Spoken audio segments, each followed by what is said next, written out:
Hello दोस्तों, आप सभी का स्वागत है समसामयिक घटना चक्र के इस ऑनलाइन प्लेटफॉर्म पर। मैं मोहित आप सभी का स्वागत करता हूं अपने इस वीडियो में। और मैंने जैसा आपको बताया, कुछ देर पहले एक वीडियो आया था, उस वीडियो में मैंने आपको बताया कि हमारी जो हार्ड कॉपी है रिवीजन सीरीज की, वो आज से डिस्पैच होना शुरू हो चुकी है। ठीक है, हार्ड कॉपी आज से डिस्पैच होना शुरू हो चुकी है। तो जो लोग अभी तक परचेज नहीं किए और इस फिराक में बैठे थे कि किताब जो है हार्ड कॉपी जो है मार्केट में आ जाएगी, मार्केट से परचेज कर लेंगे, तो ऐसा बिल्कुल नहीं है। हार्ड कॉपी जो है वो हमारी वीडियो के साथ कॉम्बो थी और उसी कॉम्बो में वो हार्ड कॉपी जो है वो डिलीवर होनी है। ठीक है, तो जो भी लोग उसको ज्वाइन करना चाहते हैं कि हार्ड कॉपी उनके पास भी समय पे पहुंच जाए, तो समय अभी भी है। अभी ऑर्डर जो है वो डिस्पैच हो रहे हैं। आप भी अपना ऑर्डर वहां पे परचेज कर सकते हैं। जब आप परचेज करेंगे तो आपका ऑर्डर प्लेस हो जाएगा, और ऑर्डर प्लेस हो जाएगा उसके बाद आपका जो हार्ड कॉपी है वो भी जल्दी से आपके घर पहुंचा दिया जाएगा। ठीक है, प्रयागराज के आसपास है तो 3 दिन में प्रयागराज में डिलीवरी हो जाती है डाक के द्वारा। और स्पीड पोस्ट से अगर आप कहीं बगल के जिले के या अदर स्टेट के हैं तो विद इन 5 डेज आपके यहाँ डिलीवरी हो जाएगी। ठीक, तो चलिए इसी के साथ स्टार्ट करते हैं। आज के जो महत्वपूर्ण करंट अफेयर के क्वेश्चन है उन पर चर्चा करते हैं। 28 जून 2025 के इंपॉर्टेंट खबरें। ठीक है, चलिए सबसे पहली खबर क्या है। अंतरराष्ट्रीय अंतरिक्ष स्टेशन पर पहुंचने वाले पहले भारतीय गगनयात्री बनकर इतिहास रचा है। यहाँ पर किसने? शुभांशु शुक्ला ने। ठीक है, चर्चा करें यहाँ पर पॉइंट्स क्या है। तो भारतीय वायुसेना के ग्रुप कैप्टन शुभांशु शुक्ला ने अंतरराष्ट्रीय अंतरिक्ष स्टेशन पर पहुंचने वाले पहले भारतीय गगनयात्री बनकर इतिहास रच दिया है। ठीक, 41 सालों बाद कोई भारतीय जो है वो स्पेस में पहुंचा है। 41 साल बाद कोई भारतीय स्पेस में पहुंचा है। ठीक है, चलो यहां पर बात कर ले। शुभांशु शुक्ला, शुभांशु शुक्ला एक्सियोम 4 मिशन के 4 सदस्यीय दल का हिस्सा है। ठीक है, जो 26 जून 2025 को इंटरनेशनल स्पेस स्टेशन पर सफलतापूर्वक जुड़ा था। ठीक है, 26 जून को ये यहां पर देखा जाए जो इंटरनेशनल स्पेस स्टेशन है वहां पर सफलतापूर्वक जुड़ गया। यहां पर देखा जाए एक पॉइंट याद रखिए, ये यूपी स्पेशल के दृष्टिकोण से भी इंपॉर्टेंट है। उत्तर प्रदेश के रहने वाले शुभांशु शुक्ला, ठीक है, शुभांशु शुक्ला का संबंध कहां से है? उत्तर प्रदेश से है। यहां पर देखा जाए तो भारतीय वायुसेना में विंग कमांडर राकेश शर्मा के बाद अंतरिक्ष जाने वाले दूसरे भारतीय गगनयात्री हैं। ठीक है, यहां पर एक पॉइंट याद रखो, ये उत्तर प्रदेश के रहने वाले हैं। उत्तर प्रदेश के लखनऊ से इनका संबंध है, लखनऊ के रहने वाले हैं। वायुसेना के विंग कमांडर राकेश शर्मा के बाद अंतरिक्ष जाने वाले दूसरे भारतीय गगनयात्री भी हैं। यहां पर चर्चा कर लें, राकेश शर्मा 3 अप्रैल 1984 को सोवियत संघ के रॉकेट सोयूज 211, जो सोयूज 211 था, उस पर सवार होकर अंतरिक्ष में गए थे राकेश शर्मा। कब? 3 अप्रैल 1984। अब ये डेट याद रखना। ठीक है, आप शुभांशु शुक्ला पढ़ के जाएंगे, एग्जाम में आपसे राकेश शर्मा का पूछ लेगा। किस रॉकेट से गए थे ये भी जाने रहना। सोयूज 211 ये रॉकेट था, इसी पर सवार होकर अंतरिक्ष में गए थे।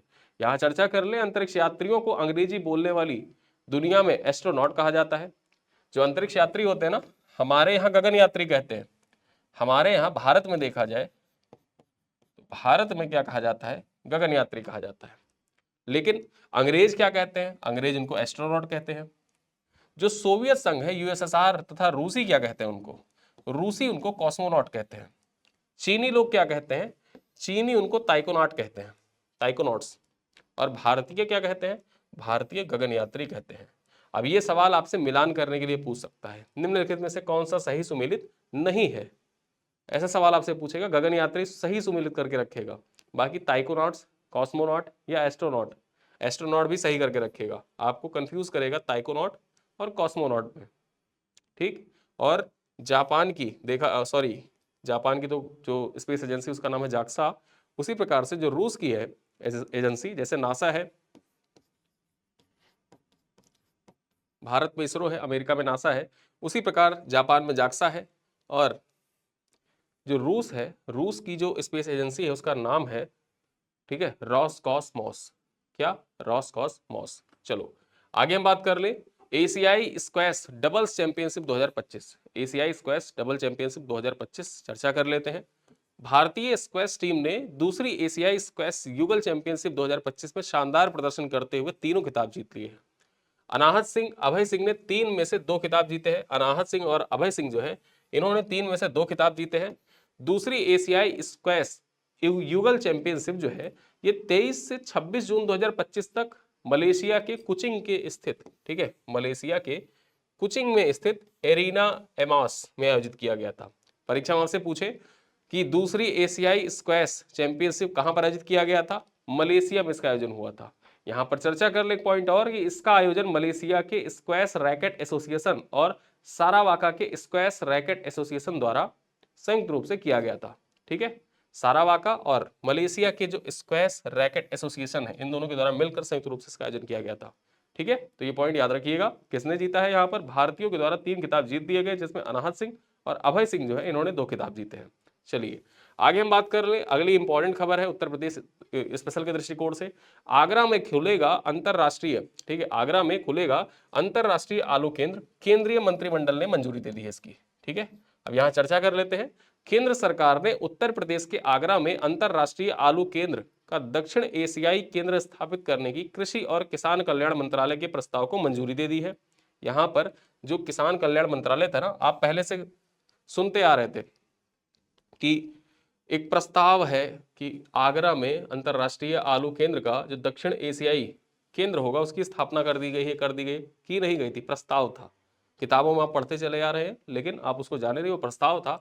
अब उस प्रस्ताव को केंद्रीय मंत्रिमंडल की द्वारा मंजूरी दे दी गई है। यहाँ देखा जाए, उम्मीद है कि यह केंद्र देश के प्रमुख उत्पादक क्षेत्रों उत्तर प्रदेश, बिहार और पश्चिम बंगाल के साथ साथ जो पड़ोसी देश है दक्षिण एशियाई देश की जरूरतों और मांगों को भी पूरा करते रहेंगे। ठीक है, तो ये इंपॉर्टेंट है आपके लिए कि कहां पर स्थापित किया जाएगा दक्षिण एशियाई केंद्र, अंतरराष्ट्रीय आलू केंद्र का जो दक्षिण एशियाई केंद्र है उसकी स्थापना कहां पर की जाएगी, किस शहर में की जाएगी? तो आगरा शहर में की जाएगी, उत्तर प्रदेश राज्य में की जाएगी और भारत देश में की जाएगी। ठीक है, चलो आगे देखें। दक्षिण पूर्व एशिया के इन 2 देशों के बीच युद्ध जैसी हालत। अब देखा जाए वर्तमान में क्या चल रहा है कि पूरा विश्व ही एक युद्ध की कगार पर है। जैसा सब कहते थे कि नास्त्रोदामस ने भविष्यवाणी कर रखी है कि 2025-26 के आसपास विश्व युद्ध जैसा कुछ हो जाएगा। ठीक है, तो वैसा ही सिचुएशन देखा जाए बना हुआ है। पिछले कुछ दिनों से भारत चीन के बीच तनाव था, फिर उसके बाद इजराइल और ईरान के बीच तनाव चल रहा है, यूक्रेन रूस के बीच तनाव चल रहा है, और अब देखा जाए दक्षिण पूर्व एशिया में भी थाईलैंड और कंबोडिया के बीच तनाव चल रहा है। अब थाईलैंड और कंबोडिया के बीच तनाव क्या है, आइए देख लेते हैं। कुछ पॉइंट्स हैं यहाँ पर। दक्षिण पूर्व एशियाई पड़ोसी देशों थाईलैंड और कंबोडिया के बीच विवाद और बढ़ गया है और दोनों देशों ने अपने अपने देश के नागरिकों और पर्यटकों को दूसरे देश की यात्रा पर प्रतिबंध लगा दिया है। ठीक है, जो यहाँ के नागरिक हैं, मतलब सरकार है, सरकार के द्वारा अपने नागरिकों पर एक दूसरे देश की यात्रा पर प्रतिबंध लगा दिया गया कि वहां पर नहीं जाना है। दोनों देशों के बीच बढ़ते विवाद, यहाँ पर सीमा विवाद के कारण द्विपक्षीय संबंध नए निम्न स्तर पर पहुंच गया है।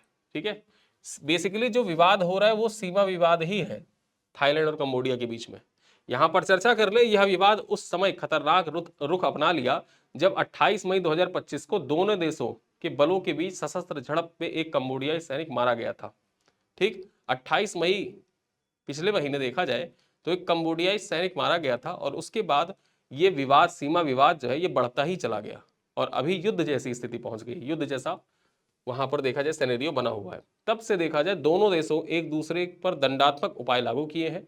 कंबोडिया ने थाईलैंड से फलों से लेकर सब्जियों तक और बिजली और इंटरनेट के साथ साथ थाई नाटकों, फिल्मों के आयात पर प्रतिबंध लगा दिया है। मतलब न फल, सब्जी, बिजली, इंटरनेट, थाई नाटक जो होते थे, फिल्म होते थे, सबके आयात पर प्रतिबंध लगा दिया है। यहाँ पर देखा जाए थाईलैंड ने अपने भूमि सीमाओं के माध्यम से कंबोडिया जाने वाले नागरिकों और पर्यटकों पर भी प्रतिबंध लगा दिया है। यानी कोई पर्यटक आया है अमेरिका से या भारत से गया है और वो थाईलैंड की सीमा को पार करते हुए कंबोडिया जाना चाहता तो नहीं जा सकता है, अब प्रतिबंध लगा दिया गया है।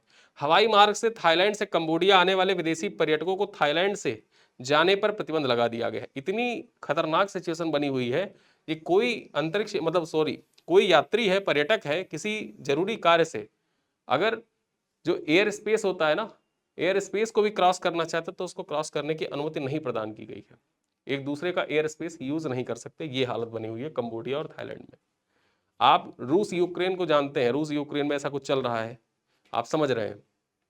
इजराइल हमास कुछ चल रहा है, समझ रहे हैं। लेकिन आपके दक्षिण पूर्व में क्या चल रहा है ये तो जानना जरूरी है। समाचार पत्रों में ये सारी खबरें कवर नहीं की जा रही हैं, लेकिन आप देखेंगे कि पिछले 1 महीने से वैसा ही तनाव वहां पर बना हुआ सीमा विवाद को लेकर। ठीक है, और हमेशा जो झगड़े की जड़ होती है वो जमीन ही होती है। हमेशा झगड़े की जो जड़ है वो जमीन ही होती है, चाहे वो इजराइल का विवाद हो। इजराइल हमेशा वहां से मतलब जो होली लैंड है, इजराइल वादी की जमीन जो थी ठीक है। उसको लेकर रूस यूक्रेन का युद्ध क्यों हो रहा है, कुछ जमीन विवाद वहां पर भी है। भारत पाकिस्तान के बीच तनाव क्यों है, जमीन का ही विवाद है, पीओके को लेकर, कश्मीर को लेकर, ठीक है, भारत पाकिस्तान के बीच चल रहा है। भारत देखा जाए तो पीओके जो है वो भारत का हिस्सा है, अभिन्न अंग है, लेकिन पाकिस्तान कहता है हमारा है, तो इसी वजह से देखा जाए विवाद चल रहा है। और वहीं पर अब कंबोडिया और थाईलैंड के बीच में भी तो जमीन का जो विवाद है वो घरेलू स्तर पर ही नहीं होता है, एक दूसरे से दुश्मनी जो होती है वो सिर्फ पड़ोसियों से ही नहीं हो सकती हैं, वो अंतर्राष्ट्रीय स्तर पर भी पड़ोसियों से हो सकती हैं। ठीक है, चलो अब यहां पर चलिए अगली खबर पर चर्चा करते हैं। SEL के ग्रीन डाटा सेंटर का किया शिलान्यास। यहां पर योगी आदित्यनाथ के द्वारा देखा जाए तो जो सेंट्रल इलेक्ट्रॉनिक्स लिमिटेड है, सेंट्रल इलेक्ट्रॉनिक्स लिमिटेड के ग्रीन डाटा सेंटर का शिलान्यास किया गया। किसके द्वारा, योगी आदित्यनाथ के द्वारा। चर्चा कर लेते हैं। मुख्यमंत्री योगी आदित्यनाथ ने साहिबाबाद में सेंट्रल इलेक्ट्रॉनिक्स लिमिटेड के ग्रीन डाटा सेंटर का शिलान्यास किया है। ठीक है, चलो उन्होंने सेंट्रल इलेक्ट्रॉनिक्स लिमिटेड की 50 वर्षों की सफल यात्रा और उसके पुनरुत्थान की सराहना की, जो अब एक मिनी रत्न कंपनी बनकर सरकार को लाभांश दे रही है। यहां पर SEL जो है ना, ये एक मिनी रत्न कंपनी भी है। मिनी रत्न कंपनी का SEL को दर्जा प्राप्त है और इसकी स्थापना के 50 साल पूरे हो चुके हैं। यहां देखा जाए जो ये डाटा सेंटर है, ग्रीन डाटा सेंटर, इस नए डाटा सेंटर से डिजिटल इंडिया मिशन को और मजबूती देगी। यह डाटा सेंटर औद्योगिक क्षेत्र को सुरक्षित डाटा स्टोरेज प्रदान करेगी, साथ ही साथ तकनीकी विकास व रोजगार के नए अवसर भी पैदा करेगा। यहाँ बात कर ले, SEL प्रधानमंत्री के विकसित भारत के सपने को साकार करने में महत्वपूर्ण भूमिका निभा रहा है और ये वर्तमान में एक मिनी रत्न कंपनी का इसको दर्जा प्राप्त है। SEL की स्थापना को 50 साल पूरे हो गए हैं 2025 में। ठीक है, और यहीं पर देखा जाए तो SEL का जो सेंट्रल इलेक्ट्रॉनिक्स लिमिटेड है, इसका जो ग्रीन डाटा सेंटर है, इसका जो उद्घाटन है कहां पर किया गया, साहिबाबाद में किया गया। किसके द्वारा किया गया है, तो योगी आदित्यनाथ के द्वारा किया गया, यहां पर आप देख सकते हैं। ठीक है, चलो आगे बात करें। मां जानकी को समर्पित भव्य मंदिर के निर्माण के लिए 9 सदस्यों के ट्रस्ट बनाने की अधिसूचना जारी की गई है। जो पुनौरा धाम है ना बिहार का, जो 71वीं BPSC देने जा रहे हैं, 71वीं BPSC जो देने जा रहे हैं, उनके लिए ये महत्वपूर्ण भी है, परीक्षा के दृष्टिकोण से ये इंपॉर्टेंट भी है। यहां पर देखा जाए तो बिहार सरकार ने सीतामढ़ी में मां जानकी को समर्पित भव्य मंदिर के निर्माण के लिए 9 सदस्यों की ट्रस्ट बनाने की अधिसूचना जारी की है। ठीक, यहां पर देखा जाए सीतामढ़ी का जो पुनौरा धाम में, सीतामढ़ी के पुनौरा धाम में बनने वाला यह मंदिर अयोध्या में भगवान राम जन्मभूमि मंदिर के तर्ज पर बनकर तैयार होगा। ठीक है, अयोध्या में जो भगवान राम जन्मभूमि है उसी प्रकार का मंदिर, सेम वैसा ही मॉडल, सेम उसी प्रकार का मंदिर बिहार के पुनौरा धाम में बनेगा, सीतामढ़ी में। सीता समाहित स्थल सीतामढ़ी में ही अवस्थित है, जहां सीता माता जो थी वो धरती में समाहित हुई थी, तो वो स्थल सीतामढ़ी में ही अवस्थित है और वहीं पर पुनौरा धाम में मां जानकी को समर्पित यहाँ पर मंदिर बनाया जाएगा। चर्चा कर ले, मंदिर ट्रस्ट को श्री जानकी जन्मभूमि पुनौरा धाम मंदिर न्यास के नाम पर जाना जाएगा। ठीक है, जो मंदिर का जो ट्रस्ट बनेगा, जैसे श्री राम जन्मभूमि ट्रस्ट है, वैसे ही श्री जानकी जन्मभूमि पुनौरा धाम ट्रस्ट, यहां पर देखा जाए जानकी जन्मभूमि पुनौरा धाम मंदिर न्यास जो है इसके नाम से जाना जाएगा। और ये मंदिर कहां पर बनेगा, सीतामढ़ी पुनौरा में बनेगा। ठीक है, चलो आगे चर्चा कर ले। भारत की पहली full stack quantum valley, Bharat की पहली फुल स्टैक क्वांटम वैली, इसके बारे में चर्चा कर लेते हैं। पॉइंट है, आंध्र प्रदेश सरकार ने यहाँ आयोजित एक कार्यक्रम के दौरान राष्ट्रीय क्वांटम मिशन के तहत, ठीक है, राष्ट्रीय क्वांटम मिशन के तहत भारत की पहली फुल स्टैक क्वांटम वैली की स्थापना की घोषणा की है। यह परियोजना 50 एकड़ में स्थापित की जाएगी। यह परियोजना जो है राष्ट्रीय क्वांटम वैली के तहत देखा जाए तो पहली फुल स्टैक क्वांटम वैली जो कहां पर, जो राष्ट्रीय क्वांटम मिशन है उसके तहत पहली फुल स्टैक क्वांटम वैली कहां पर स्थापित की जाएगी, आंध्र प्रदेश में स्थापित की जाएगी। कितने क्षेत्रफल में फैला होगा, तो ये 50 एकड़ क्षेत्रफल में फैला होगा, जिसमें क्वांटम कंप्यूटिंग, कृत्रिम बुद्धिमत्ता, सेमीकंडक्टर अनुसंधान और रक्षा नवाचार शामिल होगा। यहां बात कर लें इसके लिए किसके किसके बीच साझेदारी हुई है, तो IBM research India, LT mind tree तथा नेशनल क्वांटम मिशन। ठीक है, इन तीनों के बीच साझेदारी हुई है, किस लिए, भारत की पहली फुल स्टैक क्वांटम वैली स्थापित करने के लिए। और भारत की पहली फुल स्टैक क्वांटम वैली कहां पर स्थापित होगी, आंध्र प्रदेश में स्थापित होगी। चलिए अगली खबर पर चर्चा करें तो राज्य भाषा विभाग का स्वर्ण जयंती समारोह, राज्य भाषा विभाग का स्वर्ण जयंती समारोह जो था इसका आयोजन किया गया। ठीक है, यहां पर चर्चा कर लेते हैं। राज्य भाषा विभाग के स्वर्ण जयंती समारोह नई दिल्ली में आयोजित किया गया। कहां पर आयोजित किया गया था स्वर्ण जयंती समारोह? नई दिल्ली में आयोजित किया गया था। 50 साल पूरे हो गए राजभाषा विभाग जो है इसकी स्थापना को। और यहाँ पर जो मुख्य वक्ता के रूप में यानी कि मुख्य अतिथि के रूप में कौन शामिल हुए थे? तो केंद्रीय गृह मंत्री अमित शाह शामिल हुए थे राजभाषा विभाग की स्वर्ण जयंती समारोह में। चर्चा कर ले, यह समारोह विभाग के स्थापना के 50 वर्ष पूरे होने के उपलक्ष्य में किया गया था। और इसका उद्देश्य क्या है? जो राजभाषा विभाग है, यहाँ पर राजभाषा विभाग, इसका उद्देश्य प्रशासन को भारतीय भाषाओं को संचालित कर आत्मसम्मान और संस्कृति चेतना को जागृत करना है। ठीक है, जो ये आयोजन किया गया था राजभाषा विभाग के 50 वर्ष पूरे होने पर, इसका उद्देश्य क्या था? किस उद्देश्य से इसका आयोजन किया गया था? तो इसका उद्देश्य प्रशासन को भारतीय भाषाओं में संचालित कर आत्मसम्मान तथा सांस्कृतिक चेतना, जो सांस्कृतिक चेतना है उसको जागृत करना था। ठीक है, चलिए आगे हम बात कर लें। यहाँ पर देखें अगली खबर क्या है, बिहार में स्मॉल मॉड्यूलर रिएक्टर, बिहार में स्मॉल मॉड्यूलर रिएक्टर के बारे में चर्चा कर लेते हैं, इंपॉर्टेंट है बीपीएससी के लिए। केंद्रीय विद्युत मंत्री मनोहर लाल खट्टर ने घोषणा की है कि बिहार में स्मॉल मॉड्यूलर रिएक्टर तकनीकी पर आधारित परमाणु ऊर्जा संयंत्र स्थापित किया जाएगा। और ये बजटीय घोषणा है। सबसे बड़ी बात क्या है इसकी घोषणा? ठीक है, बजट में की गई थी कि बिहार में एक स्मॉल रिएक्टर स्थापित किया जाएगा, परमाणु संयंत्र स्थापित किया जाएगा। बिहार भी परमाणु संयंत्र स्थापित होने वाला राज्य बन जाएगा। इसकी घोषणा पहले बजट में की जा चुकी है। और कोई भी ऐसी घोषणा जिसकी बजट में जिसका जिक्र हो वो आपकी परीक्षा के लिए इंपॉर्टेंट हो जाता है। ठीक है, जैसे मखाना बोर्ड है, मखाना बोर्ड भी बजट में था तो मखाना बोर्ड भी इंपॉर्टेंट है। और यहाँ पर जो स्मॉल मॉड्यूलर रिएक्टर है ये भी बजट में इसकी प्रस्ताव रखा गया था तो ये भी इंपॉर्टेंट हो जाता है। ठीक है, और यहाँ पर मनोहर लाल खट्टर के द्वारा घोषणा कर दिया गया कि बिहार में स्मॉल मॉड्यूलर रिएक्टर तकनीकी आधारित परमाणु ऊर्जा संयंत्र स्थापित किया जाएगा। बिहार को अपने पहले परमाणु ऊर्जा संयंत्र की सौगात केंद्रीय बजट 2025-26 के तहत घोषित परमाणु ऊर्जा मिशन के हिस्से के रूप में मिलेगी।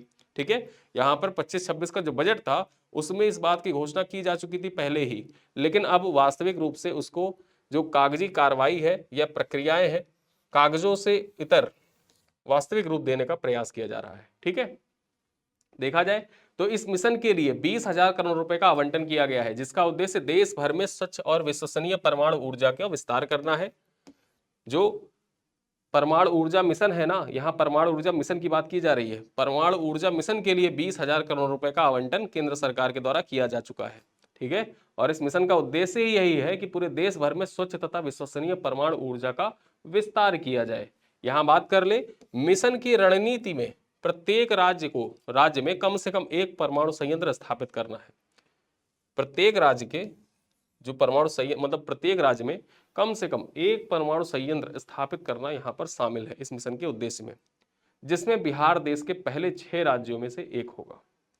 ठीक है, यहाँ पर देखा जाए पहला जो टर्म है, पहले टर्म में देश के 6 राज्यों में परमाणु रिएक्टर स्थापित किए जाएंगे। और उस प्रकार से जो बिहार है, बिहार को अपना पहला स्मॉल मॉड्यूलर रिएक्टर मिलेगा।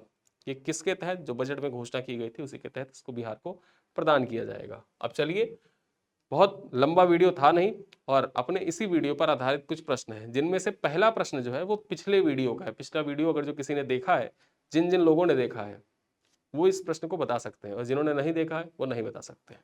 चलिए, पहला प्रश्न क्या है कि हाल ही में 2029 में होने वाले विश्व पुलिस और अग्निशमन खेलों की मेजबानी के अधिकार किसे मिला है? चीन को, भारत को, ऑस्ट्रेलिया को या अमेरिका को? क्वेश्चन नंबर 2 है, हाल ही में किस भारतीय गगनयात्री ने ISS पर पहुंचकर इतिहास रचा है? Rakesh Sharma, Sunita Williams, Shubhanshu Shukla, Kalpana Chawla? Question number 3 है, एशियाई स्क्वैश डबल चैंपियनशिप 2025 का आयोजन किस देश में हुआ? भारत, चीन, मलेशिया या इंडोनेशिया? क्वेश्चन नंबर 4 है, हाल ही में अंतरराष्ट्रीय आलू केंद्र का दक्षिण एशियाई केंद्र किस शहर में स्थापित होगा? पटना, कोलकाता, आगरा या लखनऊ? क्वेश्चन नंबर 5 है, हाल ही में थाईलैंड और कंबोडिया के बीच किस मुद्दे पर झड़प हुई जिससे युद्ध जैसी हालत बन गई है? धार्मिक स्थल विवाद, सीमा विवाद, जल विवाद या व्यापार शुल्क? क्वेश्चन नंबर 6 है, यहाँ पर हाल ही में CEL का ग्रीन डाटा सेंटर का शिलान्यास किसने किया है? प्रधानमंत्री नरेंद्र मोदी ने, केंद्रीय IT मंत्री ने, मुख्यमंत्री योगी आदित्यनाथ ने या केंद्रीय गृह मंत्री ने? क्वेश्चन नंबर 7 है, यहाँ पर हाल ही में किस राज्य सरकार में किस राज्य सरकार ने मां जानकी मंदिर के ट्रस्ट के लिए एक अधिसूचना जारी की है? उत्तर प्रदेश, बिहार, मध्य प्रदेश या झारखंड। क्वेश्चन नंबर 8 है, हाल ही में भारत की पहली फुल स्टैक क्वांटम वैली किस राज्य में स्थापित होगी? भारत की पहली फुल स्टैक क्वांटम वैली किस राज्य में स्थापित होगी? बताइए, तेलंगाना, कर्नाटक, आंध्र प्रदेश या गुजरात। क्वेश्चन नंबर 9 है, हाल ही में राजभाषा विभाग का स्वर्ण जयंती समारोह किसके द्वारा उद्घाटित हुआ? राष्ट्रपति के द्वारा, उपराष्ट्रपति के द्वारा, प्रधानमंत्री के द्वारा या केंद्रीय गृह मंत्री के द्वारा। और अंतिम सवाल है, भारत का पहला स्मॉल मॉड्यूलर रिएक्टर आधारित परमाणु संयंत्र किस राज्य में बनेगा? कौन सा राज्य है जहां पर भारत का पहला स्मॉल मॉड्यूलर रिएक्टर बनेगा? झारखंड में, उत्तर प्रदेश में, बिहार में या हरियाणा में? ठीक है, तो यहां पर इन 10 प्रश्नों का उत्तर आपको देना है कमेंट बॉक्स में। और यहाँ पर करंट अफेयर की जो हमारी क्लास होती है, इस क्लास की पीडीएफ, पीपीटी इत्यादि आप प्राप्त करना चाहते हैं, प्रतिदिन टेस्ट देना चाहते हैं, कंप्लीट पीडीएफ प्राप्त करना चाहते हैं, महीने के एंड में पूरे महीने का करंट अफेयर का फुल टेस्ट चाहते हैं और कंपाइल पीडीएफ चाहते हैं हिंदी इंग्लिश दोनों में, तो आप करंट अफेयर का बैच परचेज कर सकते हैं। करंट अफेयर का बैच मात्र 19 रुपए में, 25 रुपए में संचालित है। और उसमें देखा जाए तो जो कॉइन अप्लाई कर देते हैं तो वो मूल्य घटकर आपका लगभग 18 रुपये 75 पैसे हो जाते हैं। 18 रुपये 75 पैसे में आप करंट अफेयर के इस बैच को परचेज कर सकते हैं और लाभ उठा सकते हैं, अपनी तैयारी को अंतिम रूप दे सकते हैं। तो इन्हीं सब बातों के साथ मैं लेता हूं विदा, मिलते हैं अगली क्लास में, तब तक के लिए धन्यवाद।